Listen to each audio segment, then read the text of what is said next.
In today's episode of the David Watson podcast, I spoke with Maz from Garage Therapy. Now, I have a passion for my car and I have a passion for cleaning the car, and I use the products from Garage Therapy. But no pun intended, the details that went into these detailing products is phenomenal. And it's a must listen if you're into car detailing. It really is. I hope you enjoy the episode.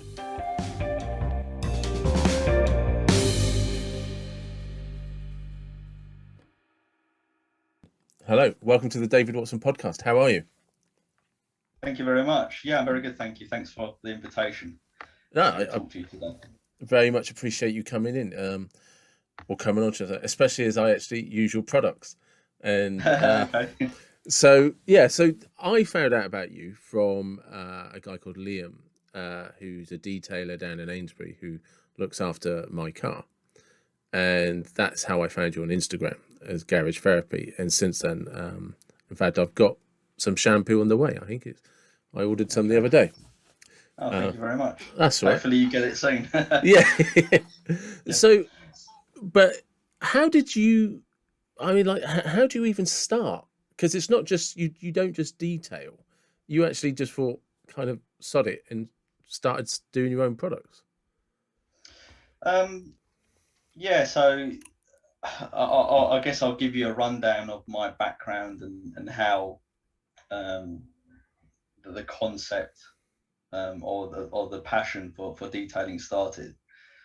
So when I finished university, my first interview, I got my first job straight off the bat, and I was in IT. I was a young lad, and I wanted, aside from doing IT and starting on a very small salary, at that point, I was thinking to myself, well, I need to find a way to accelerate my my earning potential quite quickly, right? So because I wanted, cars and clothes and all the things that young men want in life, and I quickly started looking at detailing because it wasn't a foreign concept to me because my father and my uncles, I guess you could say they're petrol heads in a sense. And my uncle had several Porsches. My other uncle, he had a Sierra Cosworth that was Very nice. highly modified back in the 80s and 90s. So keeping your car clean and tidy, I guess was part of the family. Yeah. and so when I once I developed as my career went on, I should say, and I bought my first car of any real value, I thought, right, I need to machine polish this because there's some imperfections in the paint. And at that time, I just met my now business partner Roger through a local car club, and he just literally lived 4 or 5 minutes down the road from me, so it was quite handy, I guess. And we started looking into detailing and being, I guess, a geek in IT, and I think I inherited this from my father and my uncles because my uncle's an engineer.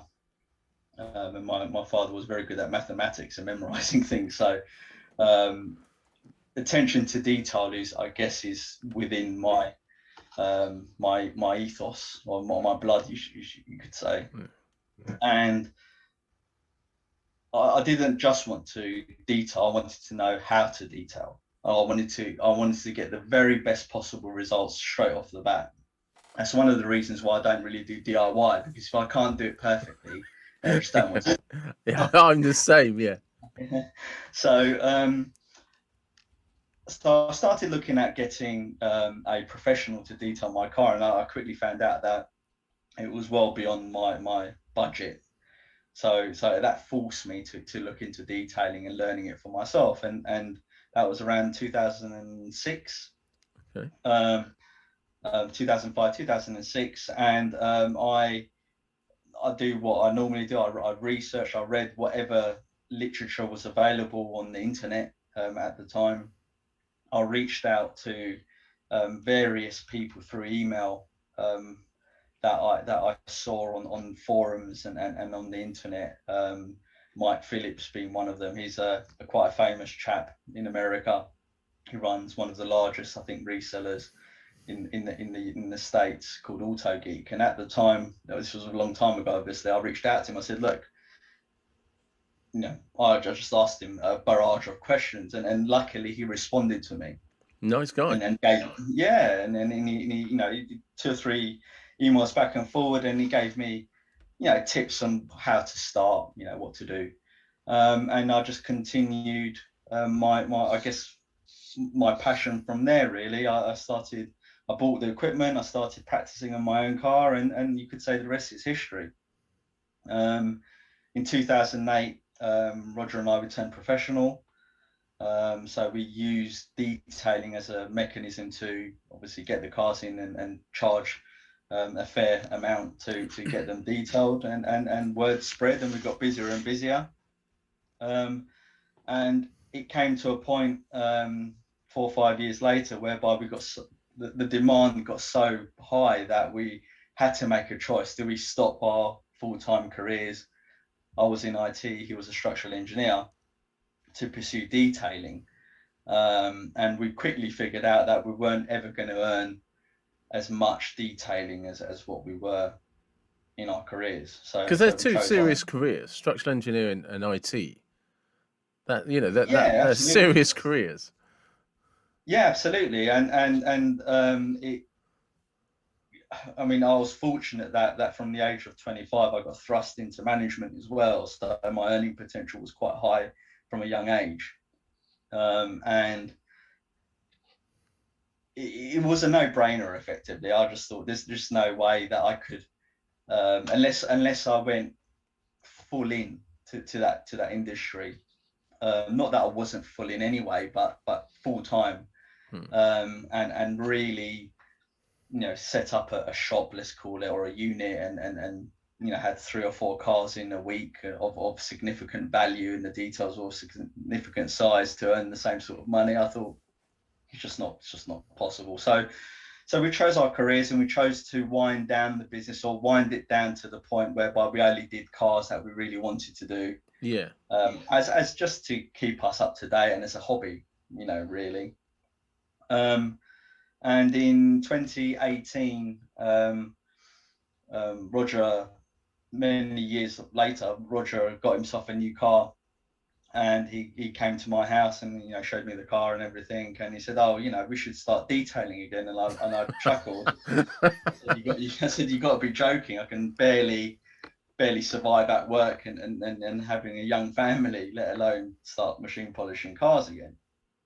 And I said to him, "I tell you what, with now I'm a lot older, and I know a lot more about business, and I have contacts within various industries. Let's start a car care brand." So a good friend of mine, his name is Asher Long. He used to he worked for Microsoft, and he helped design the Aero interface, which I don't know what your background is, what your industry is, but that is the graphics that were used in Windows 7 when it was first introduced. Okay. And the UI interface. He was part of the development team that created that. So he was a very talented individual. Yeah. And since then, he's an entrepreneur. And since then, he went to Google. He helped develop YouTube. And he started up his own business, and he got a private investment from the ex-owner of LinkedIn to start his own venture, and he was very successful at that. So I gave him a call, and I said, "Ash, I have this idea. Can you? What do you think?" And 3 hours later, we had a name, we had a logo, and a brief as to what we, the vision that Roger and I had, and Ash with his input into that vision. A company effectively, and it was that that's effectively how garage therapy started. Was rather than going back into detailing and on the hands-on Yeah. capacity, machine polishing cars and making them look great, which is, don't get me wrong, I still do it, and it's very enjoyable. When I do dip my toe into that, I decided to put what I've learned in my career and in business effectively into practice, with some caveats as to how far I was going to put, or how quickly I was going to push the business, and how far. So it was either you get a ton of investment in early doors, and you try and explode on the industry, or you start small and let it grow. Yeah. And when I started garage therapy, I still had had a job with a big corporate. So it was very much, I guess, a secret side hustle. And, I thought we'll start it small, and just let it grow and see what happens, because it's a very competitive industry. So that was the way. But it's remarkable how well it's done, considering how reluctant you were to do it. Yes, I mean it's remarkable in the sense that it's such a competitive industry.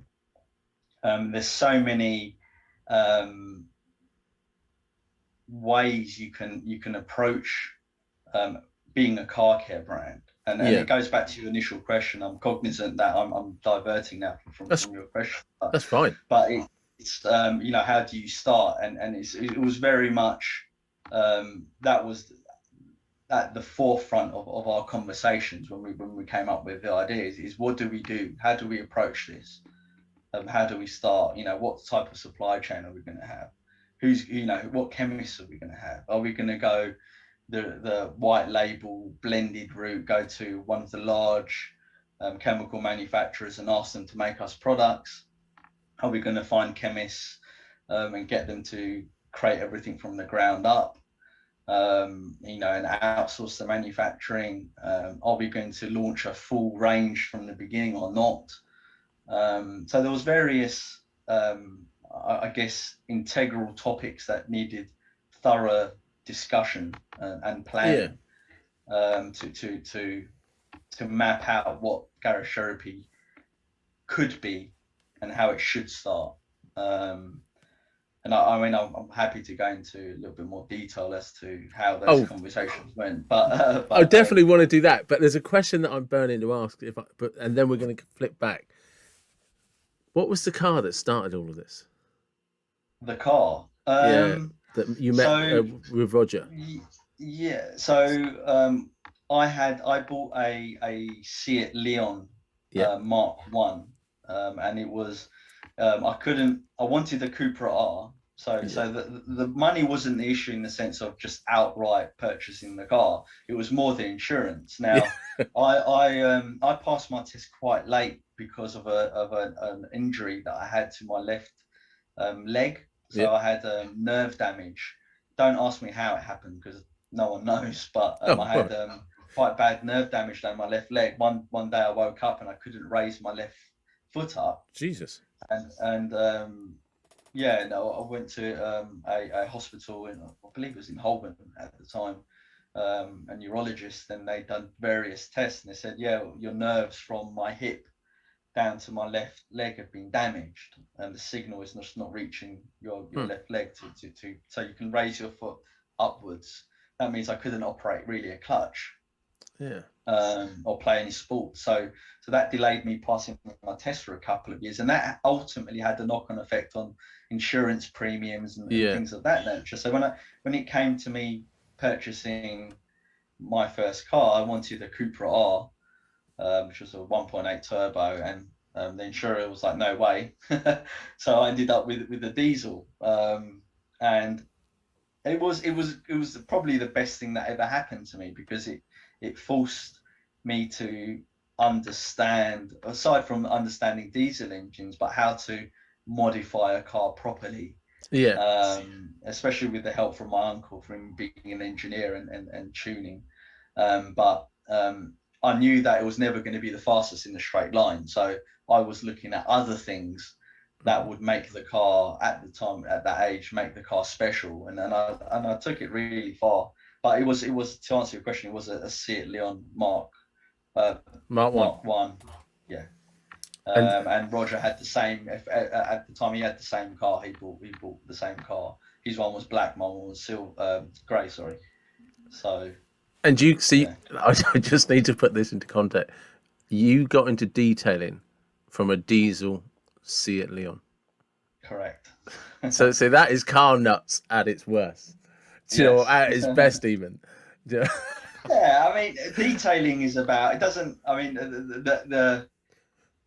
But that it's in your it's the fact that it doesn't have to be an exotic car, doesn't it? If you love your car, you absolutely. love it. Yes. And Yeah, if absolutely. you're a car nut, it makes perfect sense. Yes, and for me, it was about. I guess I carry that. It's not. I wouldn't say.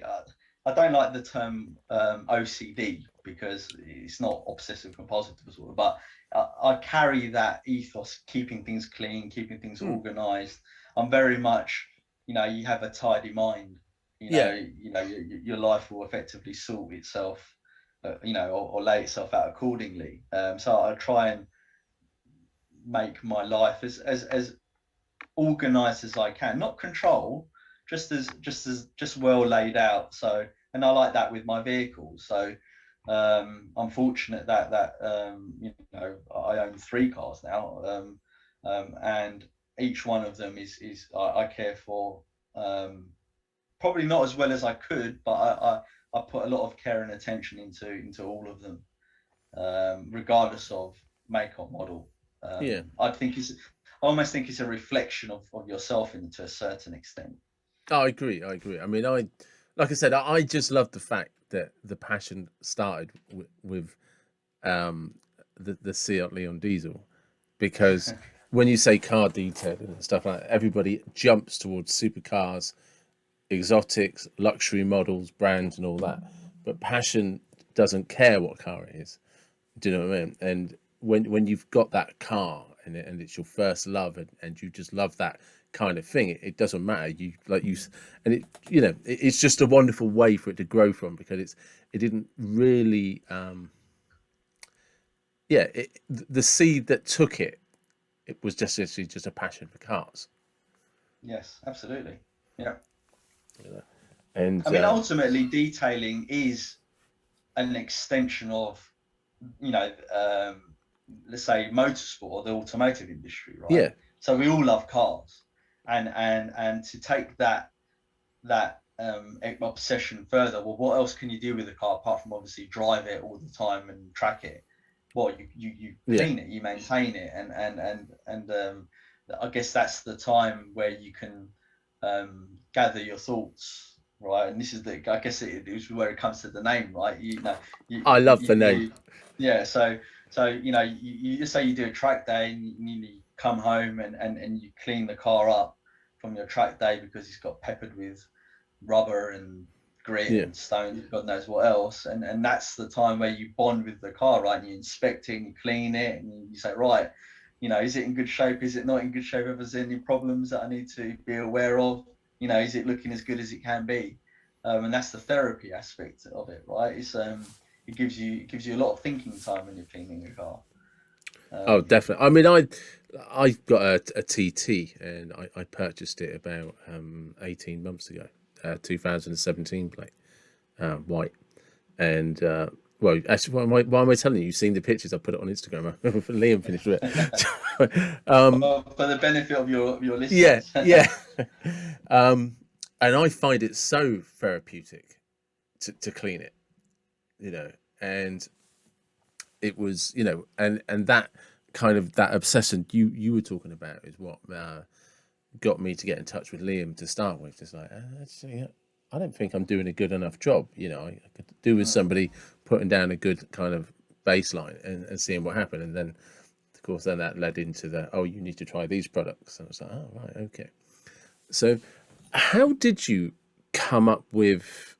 Where does because I've never come across products like garage therapy before, and I'm sure they exist. Do you know what I mean?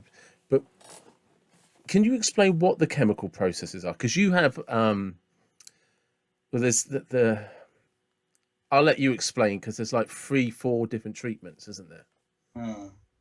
Yeah.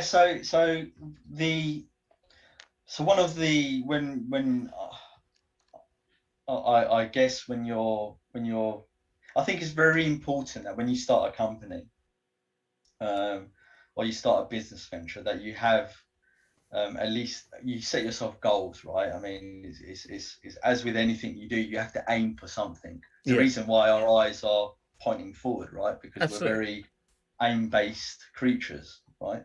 So, when Roger and I sat down and when we thought about garage therapy and what it could be and what our goals are, um, we had to we had to figure out, right, what products do we want to create, and what are the USPs for those products.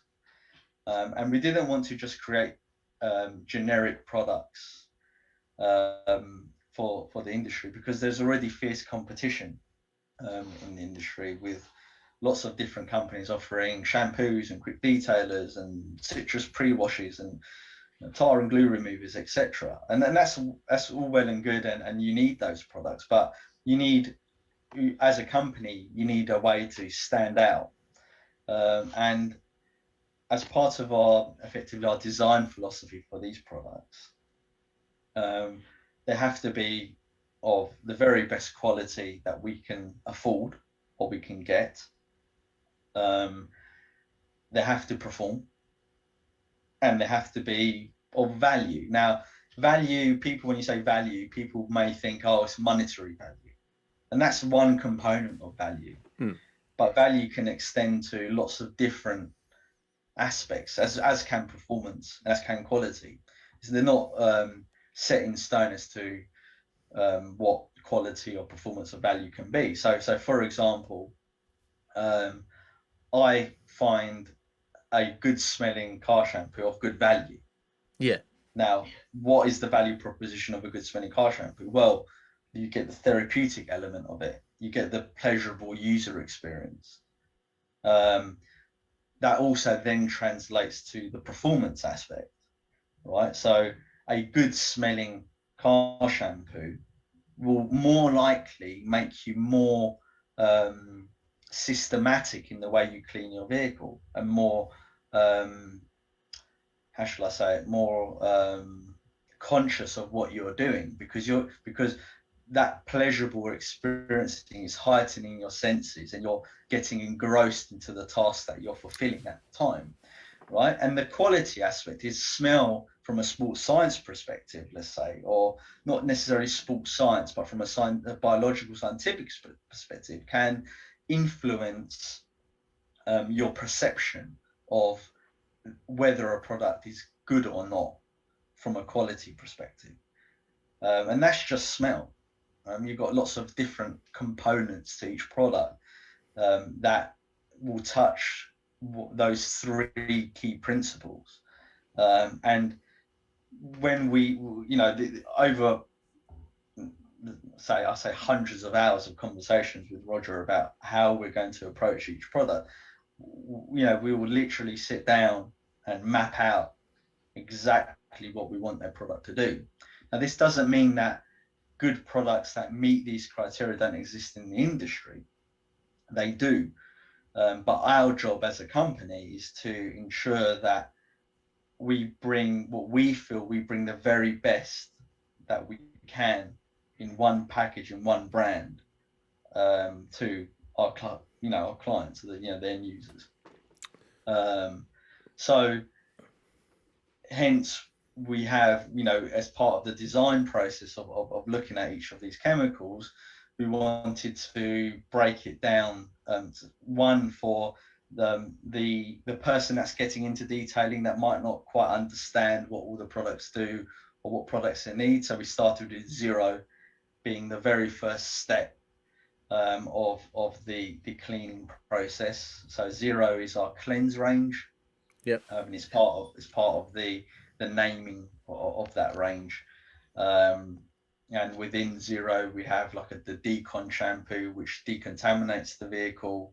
I can go into much more detail, by the way. So if you want me to do that, I can. But Oh I'm yeah, conscious of my definitely. time. Oh But no, no. I mean, if you've got time, I'm going to sit here and not shut up. yeah. I'll start at a high level, then we can delve into them a Yeah, little bit more. Then you got iron oxide, which is your fallout remover, which removes iron oxide particulates off the surface. We've got Zero interior cleaner.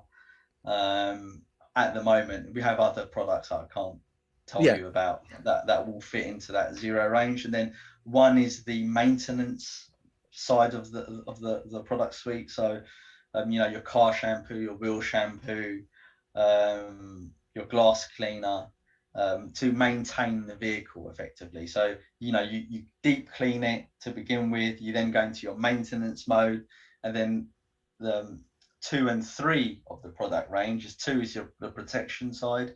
So that's your quick detailers and your hybrid sealants and your full-blown sealants. And then 3 is if you want to take it that step further, you go into like ceramic coatings, or polymeric coatings, of that nature. So we wanted to make it really easy for people to understand, or as easy as you can within reason. We didn't want to make it too easy, too dumbed down, but we also wanted to make it intriguing as well for the enthusiasts, for the prosumers, for the professionals, because behind all of this is a system that we're putting in place yeah. for professionals to follow. And we're actually going to be launching a certification program that will be very unique to the industry, hopefully this month. Oh, sorry, September. Um, all the naming and why the chemicals exist will really come to the fore, especially to the professionals. But we'll hopefully translate that as well on the website adequately. Can I'm trying to think what I just had done.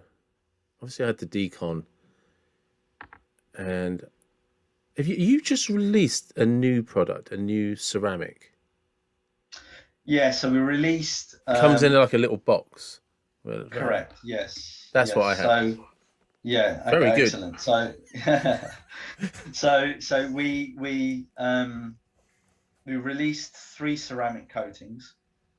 Oh well, if we're going to be technical here, we released 2 ceramic coatings and 1 polymeric coating, Yeah, but they're all, let's say, under the guise of a ceramic coating.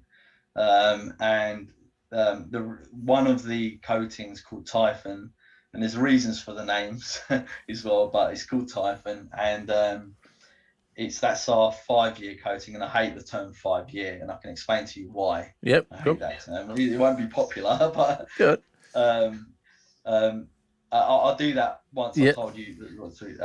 So Typhon's a 5-year coating. It's a professional only coating. So you can only use that coating if you've gone through the Garage Therapy certification program. yeah, And that's to ensure that the professional installing the coating is following the recommended guidelines of how to use the chemicals, how to prepare the vehicle.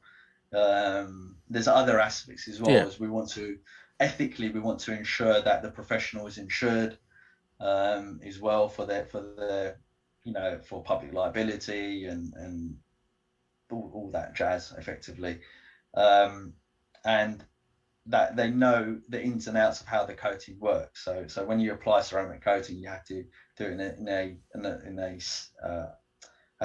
in a specific way of application and then removal. And the removal part generally, is the more difficult part of the process. Well, actually, the most difficult part of the process is preparing the paint for yeah, the coating. That's the most time-consuming part. But with the professional coatings, where they're a lot more difficult to apply than the more consumer targeted coatings, you need that extra level of training to install it. We released Cerberus, which is a 3-year coating, which I believe is what you had in your car, okay, which has all the benefits of the professional coating, but it's a lot easier. And you could say, well, why have why even have a professional only coating? And that is a very controversial topic, um, that we can go into a little bit later. Um, and then release a top coat which maintains the two coatings. So the top coat makes the surface very slick, very hydrophobic, adds a little bit of chemical resistance, guards against water spotting, um, and there's a bunch of other things that it does as well. So they're the three coatings we released. Because I'll explain to people if they have never had their car done like this. It's the first time you get in and it rains. It's very strange to see the way the water moves across the bonnet of the car and moves across the windscreen. Yes. It's very sci-fi if you've never seen it before, because you kind Mm, of realize that that the water is kind of not sitting on the car. There's something else there, and the mm. way it just glides off, you're like, oh yeah, yeah.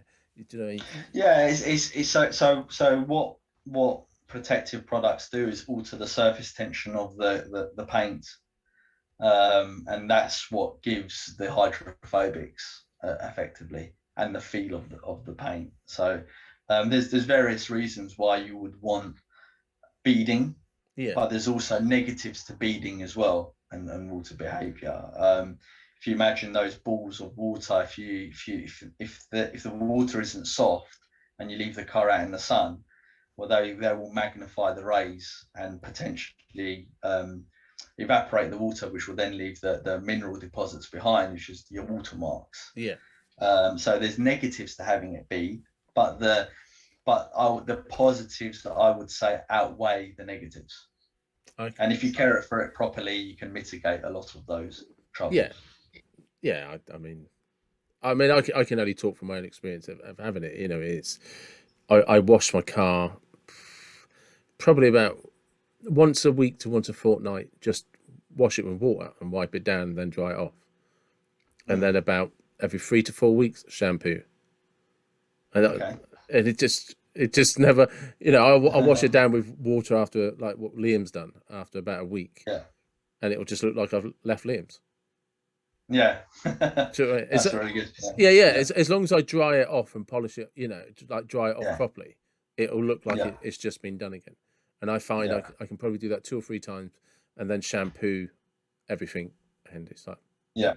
And that's the ultimate aim of the car care products. I think one of the things that I believe garage therapy does, um, at the moment maybe better than others, is we're not scared to talk about the products and what the ultimate goal is hmm, for the products.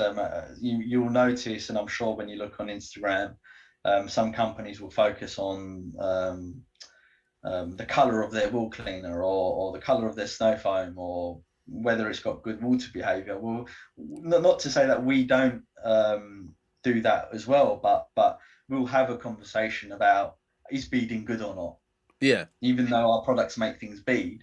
But we're more than happy to inform people and educate them of the negatives of beading, as well as the positives as well. And we're happy to have that conversation, because we don't want to. We don't. One of the things that Roger and I were very clear on in the beginning is that we don't want to treat our customers like they're babies yeah, effectively. We give them the information, arm them with the information, then they can make their own informed decisions going forward. And I think our customers respect that. yeah. Because I think as That well, the kind of the customers you've got, and I won't sort of say names or anything of other products and stuff, but you're not going into a high street shop to buy. You've probably all, like we all did. We all started there to a degree. We went in, picked up stuff, and then you learn about other stuff, and you kind of keep progressing, keep progressing. So by the time somebody, if they don't just jump straight to garage therapy, by the time they find you, they're going to be very. It's because they're searching for more than what they can get off the high street. mm, yeah, absolutely. And yeah, and it's like with anything, right? The more you don't. Maybe this is a bad example, but when you wanted to buy your first car, you don't look at a Ferrari and think, right, I'm going to buy a Ferrari as my first car. You might do, but Yeah, but yeah, but the likelihood is that you got to start somewhere, right? yeah. And as your passion grows for it, then you start looking at other things as you progress. You do, because it's a learning curve, isn't it? It's like you said. One of the ways you actually got into it was because you were doing research and was just like you wanted the best you could do, but it's just like my budget does not get me to a professional detailer. So Yeah, right, so how can I do that for myself? And it was an education that led you to here. absolutely. But so, what is controversial about the 5 year So professional only coating? yeah, and this is not. Um, I've always thought this ever since coatings effectively hit the market. Um, but one of there's some effectively universal truths that you can't escape with Hmm. cars. They're going to get driven Yeah, generally, yeah, yeah, right. They're going to get dirty, and as a byproduct of them getting dirty, you're going to have bonded contaminants in the car. yeah, There's no two ways about it. It's going to happen. Now, coatings and other the coatings are generally inorganic, so fully synthetic coatings, and other products that are water based, let's say, will protect the vehicle and will slow down the cars getting dirty, or I should say, the contaminants bonding as quickly on the vehicles, right? However, after a year or two, you're going to have bonded contaminants, and you're going to need to deal with those bonded contaminants because it's a catch-22. Those bonded contaminants will start degrading the performance of the coating, yeah, and they'll start eroding it as well. Because a lot of those contaminants will be most likely be acidic um, or even high alkaline, depending on how you care for your vehicle. Um, and you either leave the vehicle and you just accept that the paint isn't going to feel as smooth, and it's not going to look as glossy after those 2-3 years, and you just say, right, okay, well, that's just I accept that. And if you're not into cars, then you might, I say not into cars, is the wrong, apologies. If you're not into detailing, then you might do just that. Or you think, right, I've got to get those contaminants off the car because I want the paint to feel smooth. I want the hydrophobics to be restored. I want to deal with some of the wash marring and scratches that it's accumulated over those couple of years. Because another universal truth is that every time you touch the vehicle, you're damaging it. yeah, And as great as our new tools are in the industry with the soft wash mitts and the brushes and the towels, etc., unfortunately, the clear coats that they put on cars are getting softer and thinner. So they wear and they damage over time. So you need to deal with that damage, right? Or you don't have to. You can leave it. But if you want your vehicle to look good, you need to deal with it. So at that 2 year point or 3 year point, let's say, what do you do with the coating you've applied? Because once you start machine polishing the coating, it's going to remove it. yeah, Now, what um, what you will hear on the on the social media and from companies that their coatings are really hard, and to remove the coating, you've got to machine polish it off with a heavy compound. Well, that's not necessarily true. um, you do get some coatings are harder than others to remove. However, once you start abrading the surface, you start removing the material of the coating, and that diminishes the coating's protective qualities yeah, and appearance qualities. Therefore, at that 2 or 3 year juncture, the coating, whether or not you've got a coating there, you've got to deal with the realities of owning the vehicle. So what's the point of having a 5 year coating? Now, if I'm playing devil's advocate, I would argue against myself. Well, the point of having a 5-year coating is that those 5-year coatings are of higher solids. Hmm. That will say they lay down thicker, so therefore their performance drop off over the years is a lot less of a steep curve than, let's say, the 2 or 3 year coatings. That in itself is a mind. That's not necessarily true what I just said, but it's relatively true. Yeah, So you get some coatings that you would get incredibly high performance, like a flat line. Imagine like a torque, like yeah, a power car. You'll get a flat line and then it will tail off quickly. You get some that gradually degrade. You get all sorts of behaviours of how coatings degrade over time. But generally, the longer term coatings will degrade slower, you would imagine, than yeah, the shorter. So there's the argument there as well. You're getting greater performance for those 2 3 years than what you would if you had the 3 year coating. And again, you could easily argue against those points, for or against.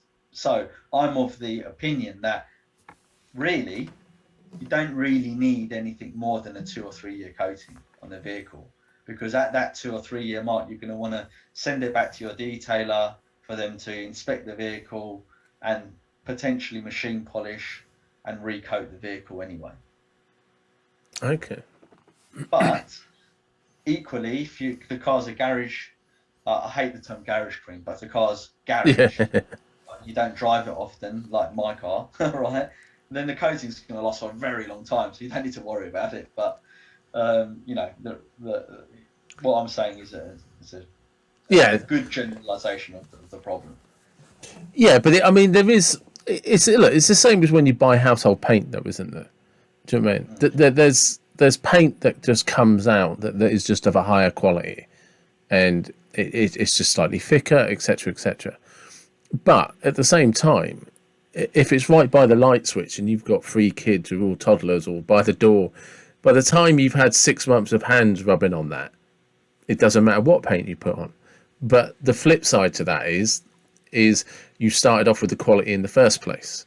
You know that it's external circumstances and the environment that changed the effectiveness of the paint, not the actual paint itself. And again, that might be a bad example, but that would be the same with the ceramic coating at a 5-year coating. Yes, yes, to a certain extent, yeah, yeah. I mean, I think the the issue really comes in is how the other car care brands market the coatings, Mm. um, like, and it's not just the detailing industry, but marketing is such a powerful tool in the messaging you give to your customers, right? So if you're marketing it as a 5-year coating, some coatings say they last up to 9 years, um, then the customers that might not be that bothered about what's going on in the car, they just want the protection, Yeah, might think, well, okay, I'm going to spend the extra £500 to get a 9 year coating instead of a 5 year. But they might, yeah, in reality, they might not be getting anything different or anything better for them, and yeah, that that can be that can lead to a lot of unmanaged expectations, right? And a lot of negative connotations against the companies, against the installers, against, you know, lots of yeah. the industry as a whole, right? And um, I think It's a value for when money, isn't it? Against expectation.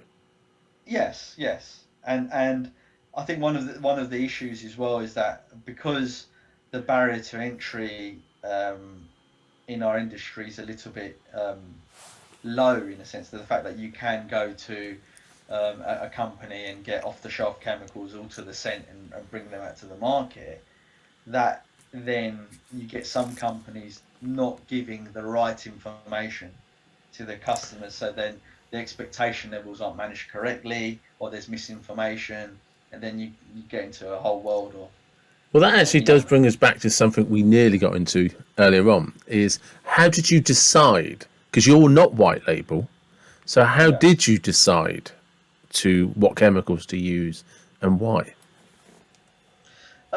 It's so we we wanted to work. Okay, so we don't have manufacturing facilities to make our own chemicals in house. So we need to effectively hire the expertise to Yeah. do that. And I don't have any shame in saying that.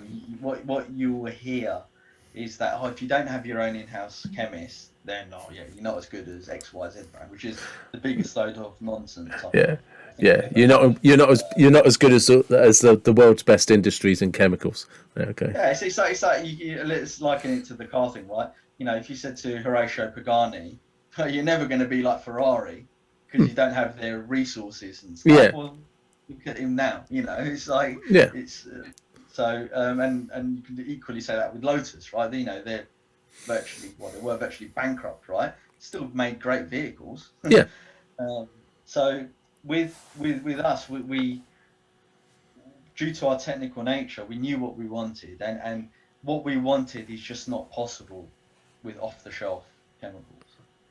So we needed to find chemists, um, and I was lucky that one of my a friend that I've known for a very long time works for a very large raw material manufacturer. So I reached out to him and said, "Look, I need chemists," and you know we worked with several chemists in the beginning, and it wasn't good. There's various ways of working that Roger and I like to instill, and part of that is allowing us into the the design process, the manufacturing process, why certain chemicals are used, why they're not used. We want that complete transparency about the people we're hiring. We know everything we possibly can about how the chemicals are formulated and how they're made. Um, so that is a lot more expensive, getting that expertise, and it's rare as well to find the chemist that can do that. Hmm. And from their contacts as well, we found a company that can effectively bind the raw materials and mix it all up for us, and effectively send us the end product with our recipe sheet, which is effectively how it works.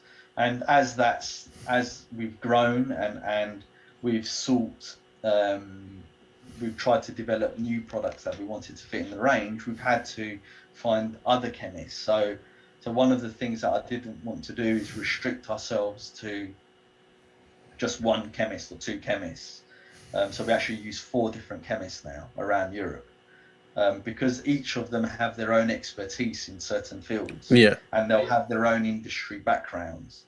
And I think that's a very powerful um, tool to harness, and expertise to harness, to get, because one chemist might not be that good at making detergents, and another one Yeah. might be really good at making detergents. One won't have the expertise to make coatings, the other one has all the expertise to make coatings. So you got to find, you know, the right companies and chemists to help you create what you want Yeah, to because create. it's complex, isn't it? Because a decontaminant and a detergent and a ceramic coating or a polymer coating, they're all different. It's all different assets of or facets of Yeah, chemistry. They're not the same. they're not the same, no. And it's like with anything, right? Is you're only as good as the knowledge you've consumed and your experience. It's the same with chemists. So they'll be brilliant, but they won't know everything. Yeah. Or there won't be another thing as well is the chemists aren't detailers either. So they can. It's like the guys who create games, right? They'll code the game, and they'll code the AI, and they'll code the graphics, and everything like that. Doesn't mean they're good at playing the game though. They might be awful. But There's probably quite a few that are terrible, actually. yeah, but you get the professionals that know how to play the game, and they're brilliant at it. Now, the fact that the professional gamer didn't create the game Yeah. doesn't mean anything. It's the same with the chemists. They can create an amazing chemical, or they can create a chemical, but they won't necessarily know whether it's good or not. Not necessarily. Yeah. Now, there's things that will tell them whether a chemical is concentrated or effective, or whatever metric you're measuring at the time. But unless you apply it on a vehicle, unless you test it in a specific way, unless you know what you're specifically looking for in terms of whether that's gloss, whether that's water behavior, whether that's self-cleaning ability, whether that's testing it for UVA or UVB damage, whatever your test is, they won't necessarily know what the end result's going to be once they formulated the product, right? So it's about finding a chemist that has the expertise, and you work in synergy together to give them the right information for them to go back and either tweak or reformulate, or they'll come back to you and say, no, you're potentially, your test is wrong or it's invalid. And it's one of the things Roger and I, not so much now, because it wears on you after a while, but certainly in the first few years, very, very data driven. Yeah. I mean, we test and we tested, and it's funny, you hear other people saying how much they've tested things, right? And it's sometimes you wonder how much really have they tested things, you Yeah, know, yeah. because I remember one evening where Roger and I were looking at data on an Excel spreadsheet, and we were measuring gloss at the time, and we have several pieces of expensive equipment that measure gloss, and other metrics, and we were looking at all of our test results, and we had pages of notes that we took while we were testing, and we were trying to decipher the information, and we had so much data, and we were looking at it for so many hours, that in the end, the data was useless because it was too much data, and we couldn't see any pattern to it. We couldn't Okay. is the product increasing gloss or decreasing gloss? Because gloss in itself is another, um, it can be very misleading, All right. um, because gloss in itself. So when you look at a vehicle, what you may see on YouTube. So if you Google YouTube and you look at a product, and you may see some YouTubers comparing two products, and they might say this one is more glossy than this product. Well, the reality is that when you're measuring gloss, it's like trying to measure the height of the Himalayan mountains across the whole mountain range. All right. And right, and if you think, if you and if you think about, let's say, the Himalayan mountain range, right, and the amount of light that shines on that mountain range, and how much it reflects and refracts, and Yeah. you're relying on a tool to give you that exact measurement at that exact point in time, and then you're trying to gauge that reference point to another reference point, which is almost nigh on impossible to do. Yeah. So trying to measure gloss between two sections of the same panel or two different panels is almost impossible to draw a real good conclusion from it. And one of the things that these tools can do as well is they can um, potentially give more importance to gloss than what the reality is. You Okay. see, your eye or your brain likes gloss, right? So we like things that are shining, but it's not really the gloss that your brain likes. It's you process, our eyes are so complex, and the amount of information that we process is phenomenal, and gloss is just one tiny aspect of a large spectrum of things that our brain and our eyes look at to see whether something looks good or not. And obviously every individual is different as well. So it's it can be quite a daunting prospect when you're testing products to prove that your product is doing what you say it's doing or not. Okay. Um, Sorry, I waffled there, but it's actually No, quite no, very difficult to no, explain. no. But this is, I mean, that's kind of what I was hoping for as well, because it's the thing about the detail. People who are into it will understand is just how bloody complex it is, and it's, like when I was growing up, if you went down to your local garage and bought some turtle wax, you thought you were doing well, and you had a leather chamois and some washing up liquid. But if as long as you put some turtle wax on it, that was fine. Do you know what I mean? That was the height of kind of valeting in car cleaning at the day.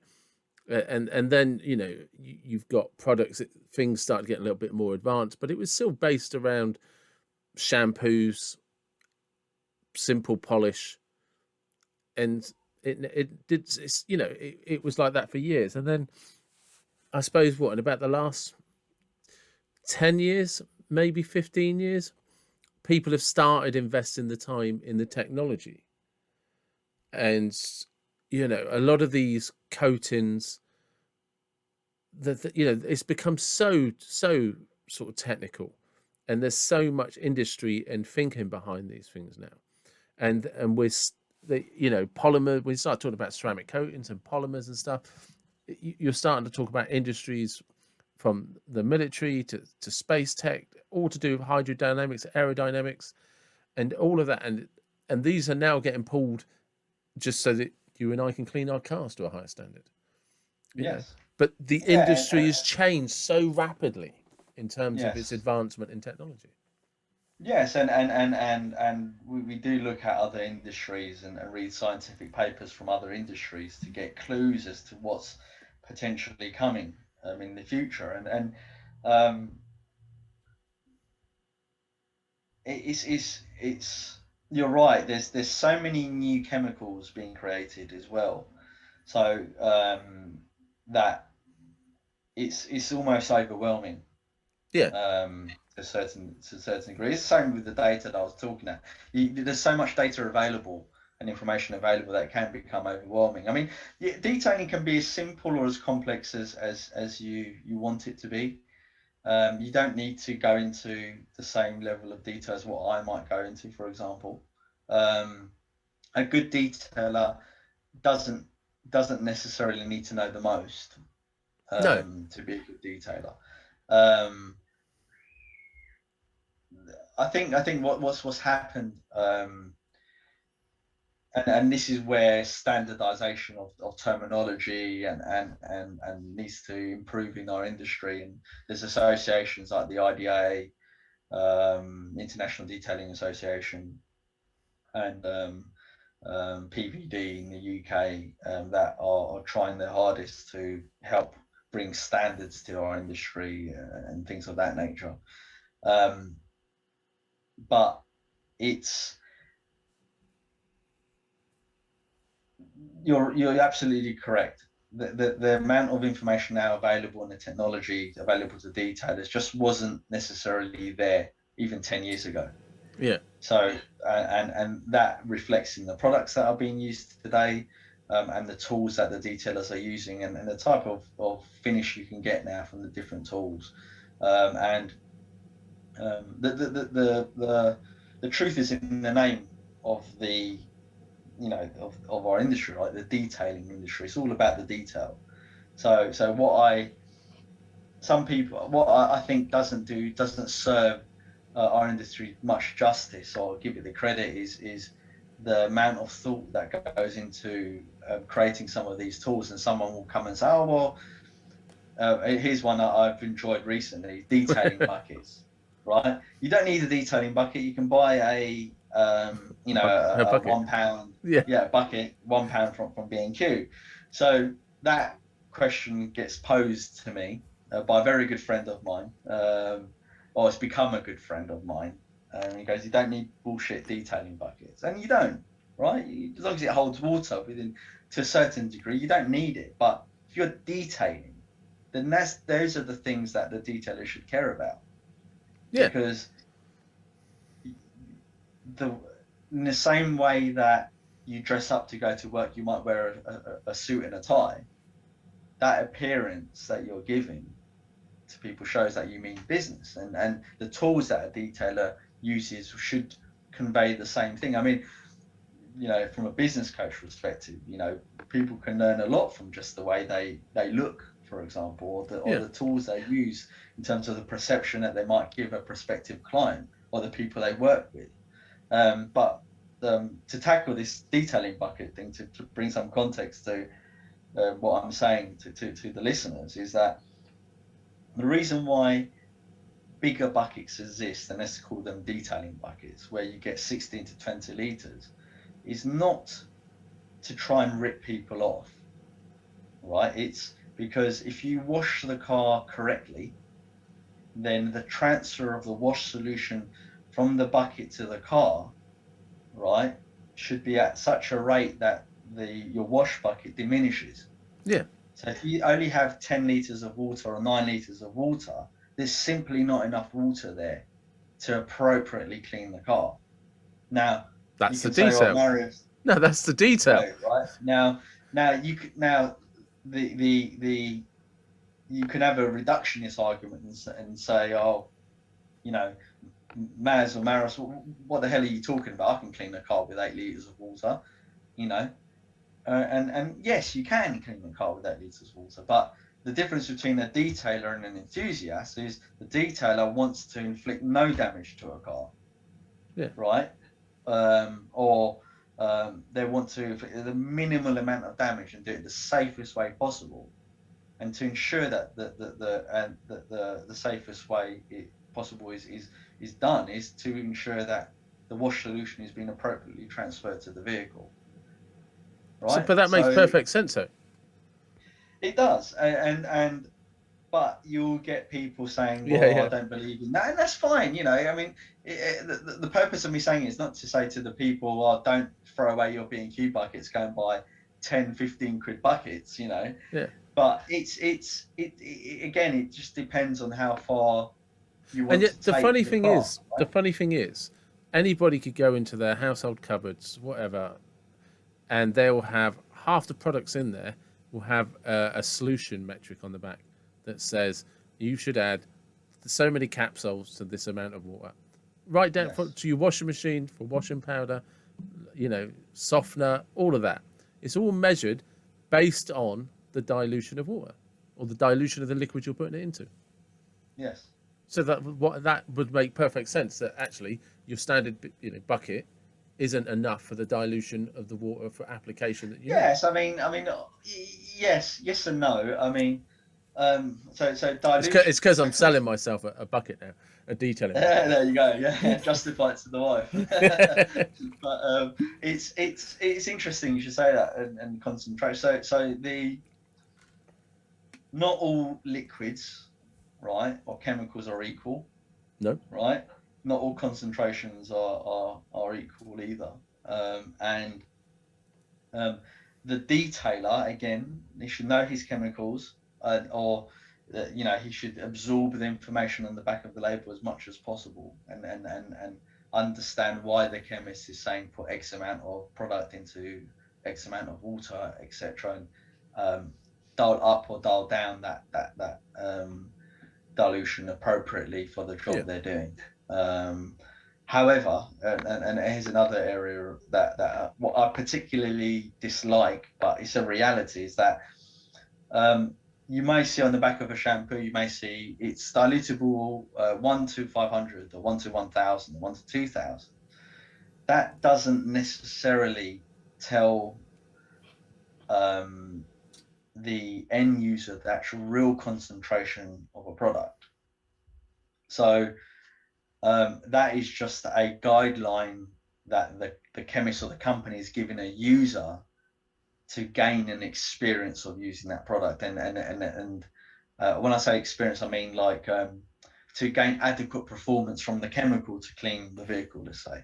Okay. But that doesn't mean that the product is, if it says 1 to 2000, that is hyper concentrated. It doesn't necessarily mean that, because chemists don't, when they create a chemical, they don't create a chemical to 1 to 2000 ratio. Everything is how much percentage of chemical is going into the carrying solution, i.e. water, is going into this. And it might be 5%, it might be 10%, it might be 50%, it might be 60%. So that's really the concentration of the chemical, not the 1 to 1,000, the 1 to 2,000 guideline that you're giving to the end user to use. So I'm loving this, but I'm also very conscious of the fact that you were cooking dinner before we started.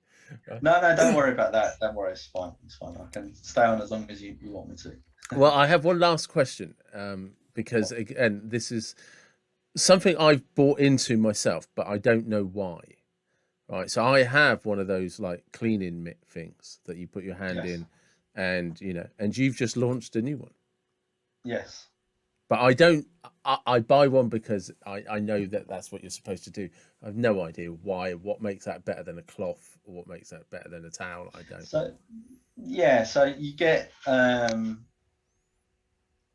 yeah, how am I going to explain this?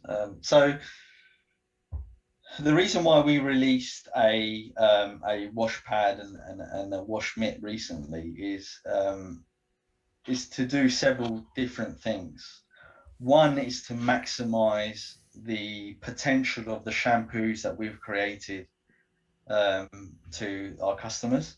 So if you use, let's say, one car shampoo, Garage Therapy will recommend that you use our wash pad because we know that that wash pad is of sufficient quality, Mm.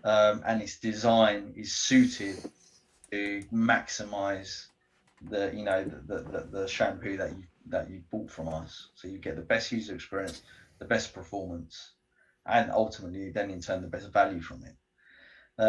What I guess separates our wash pad from other mitts is very fine margins. So I'm not going to say to you that our wash pad is 100% better than X company's wash Yeah. pad however, we designed the wash pad. One, it's using some of the best yarn in the world that you could get from Korea. So we used our resources and our contacts to find the manufacturing facilities and the companies in Korea that make these products, and we gave them a brief and said, can you work with us on this? Can you create X, Y, Z? And some of them said yes, some of them said no. And we chose the one that was willing to work with us on this. We then in turn we tested their products and said, right, okay, their yarn is so soft and it's really high quality. And then we went into the design phase of what we wanted to create. So the wash pad is 23 centimeters by 23. It's a couple of inches deep.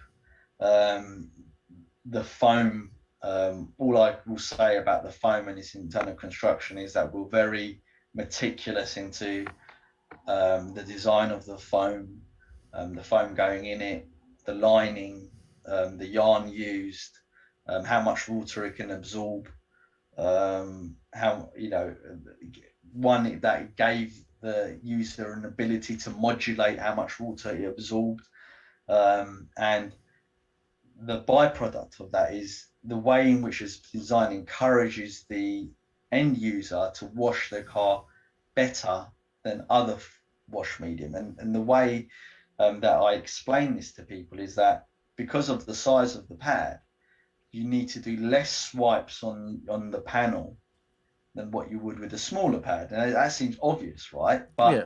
the danger is that if you over wipe a section, you're going to increase the chances of marring the surface or scratching it, even with a shampoo on the surface. So you want to reduce that. Ideally, you want to do it as much as 2 passes per panel at most. If you're doing 3 passes on a panel, it's too much. You're over cleaning the panel. I didn't know. So you want to modulate the pressure you're putting on the car. So I say modulate. You want to, with the size of our pad and the amount of water it can hold, and you can obviously adjust that by giving it a squeeze. But you want the pad you don't want to feel the need to push down or Yeah. put any extra pressure on the pad. Um, you want it to retain the wash solution as best as possible, and then in turn the suds of the shampoo. Now, another controversial aspect as well is that you hear many people saying suds don't do anything. Well, they don't do anything in terms of necessarily cleaning. You could say yes, the suds may encapsulate some of the dirt and pull it off the panel potentially, but the the way garage therapy, the way I and Roger look at suds, it's a guide of where you've been on the panel, Yeah. and you really need that guide, because if you wash the car without suds, regardless of whether it's slick or not, it's actually very unenjoyable to do, and you miss parts of the car as well. So I'd feel suds robbed are if actually. it didn't all if there weren't suds everywhere. I'd feel Oh, robbed. there you go. There you go. There you go. So it's all parts of the package, right? Now there's a equally as well. You don't want too much suds Mm. either, because you don't want it to be hard. You want it to be free rinsing. If it's sunny outside, you don't want the suds to dry on the surface, etc., etc. But so the cut the long story short, the wash pad is being designed to what I and Roger feel is the most optimal Yeah. size and performance characteristics and quality that should be in a wash pad. Now, some people might not like wash pads, might prefer a mitt, and that's fine. But we've created a wash pad, so Yeah.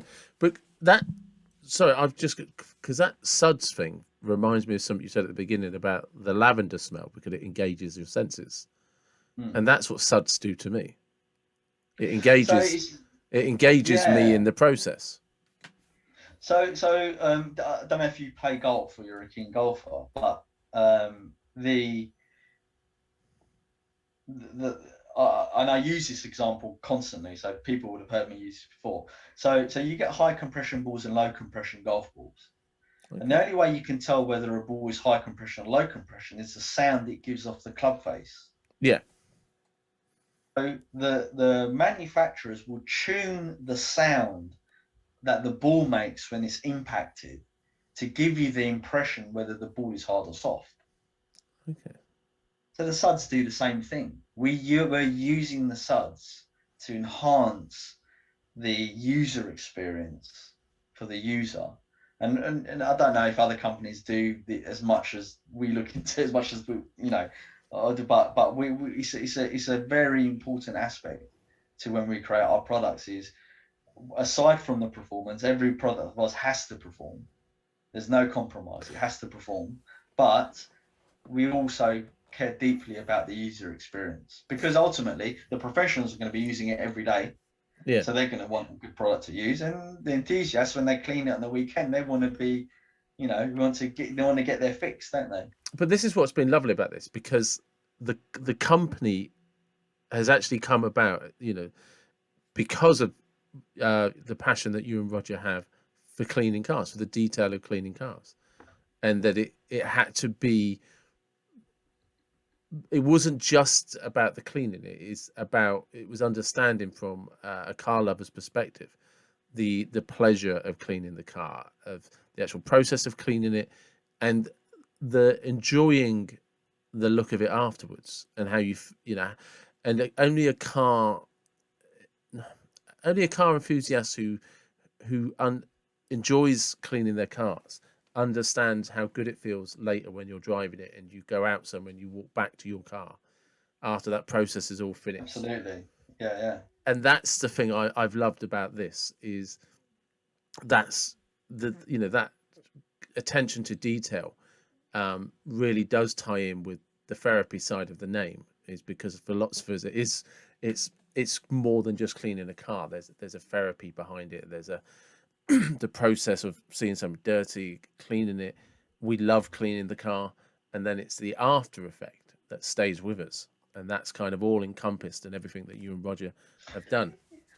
Yeah, thank you very much. And I think with the company, we really pride ourselves on, we don't really have gimmicks. Not to say that gimmicks are bad, you know, Yeah, depends what people's business models are and things like that. But we pride ourselves on taking what we do very, very seriously, and that we do the you know the due diligence in the research, and we really challenge our chemists, to ensure that they do the best possible job they can do, and you know, every aspect of whether it's the performance, whether it's the user experience, whether it's, you know, the packaging, whether it's the comms that we're giving, whatever aspect it is that we're constantly thinking, is this the best that we can do? And it's one of the interesting things is I'm just as good as criticizing my own products as what I am, you know, praising them for some of the USPs and stuff that they've got. And I think that's really important, because if it comes to the point where I can't criticize my own products, and I can't improve them, then, well, I haven't done a good enough job, I don't think. and that's probably a great place to stop. Thank you. Thank you very much. Thanks for having me. You're very welcome. So that was Maz from Garage Therapy, and I'm sure you now understand what I meant when I said the detail that went into the detailing. So if you're interested in any of the Garage Therapy products, please check out the links in the description. And as always, thank you very much for listening.